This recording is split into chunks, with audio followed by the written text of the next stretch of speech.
Alam mo ba kung paano isinakripisyo ng mga apostol ang kanilang buhay alang-alang kay Kristo? Ang kanilang dugo ay naging binhi ng pananampalataya na nabubuhay hanggang ngayon. Si Pedro, ang dating mangingisda na naging bato ng simbahan. Mula sa kanyang pagtanggi kay Jesus, siya ay naging matapang na tagapagpahayag ng mabuting balita sa Jerusalem, Antioch at Roma. Sa ilalim ng pag-uusig ni Emperador Nero, siya ay ipinako sa krus ng patiwarik sapagkat hindi niya inaring karapat-dapat na mamatay tulad ng kanyang Panginoon.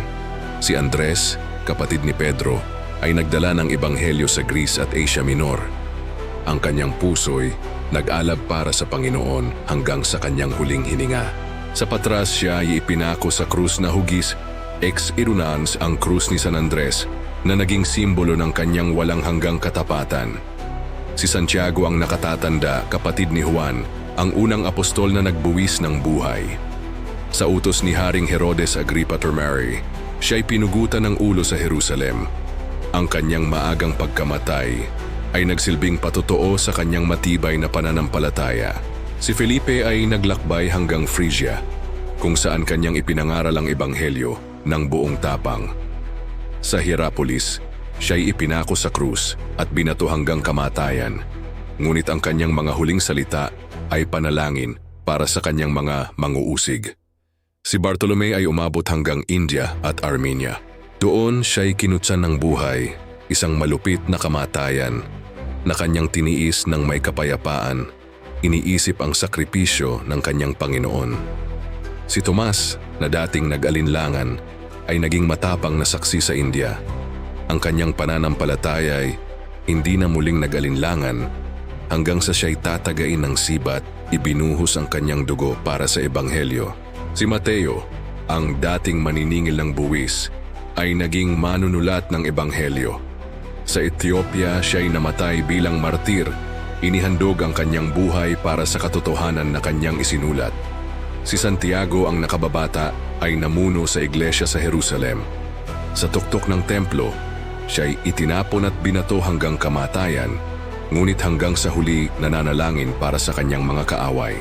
Si Simon ang Makabanwa ay naglakbay hanggang Persya, kung saan siya ay nagdusa ng kamatayan sa pamamagitan ng lagari, isang patotoo ng kanyang hindi matinag na pananampalataya. Si Judas Tadeo ay naglingkod sa Mesopotamia at Persya. Siya ay pinalo hanggang kamatayan, ngunit ang kanyang huling hiningay papuri pa rin sa Panginoon. Si Matias, ang humalili kay Judas Iscariote, ay naglingkod sa Ethiopia. Siya ay binato at pinugutan ng ulo, ngunit namatay ng may kagalakan sa kanyang puso. Si Juan, ang pinakabata at pinakamatatagal na buhay sa mga apostol, ay ipinatapon sa isla ng Patmos. Siya lamang ang namatay ng natural na kamatayan, ngunit ang kanyang buhay ay isang patuloy na sakripisyo sa paglilingkod. Si Pablo, dating kilala bilang Saulo ng Tarsus, ay isang mabagsik na taga-usig ng mga Kristiyano. Ngunit isang araw, habang naglalakbay patungong Damasco, binago ng Panginoon ang kanyang buhay. Mula noon, naging isa siya sa mga pinakamatatag na tagapagpalaganap ng ebanghelyo. Mula Jerusalem hanggang Roma, tinahak ni Pablo ang libu-libong kilometro. Sa Antioch, Ephesus, Corinto at marami pang ibang lungsod, ipinangaral niya ang mabuting balita. Hindi siya natakot sa mga pagsubok. Binato siya, hinagupit, ikinulong at dumanas ng pagkabagabag.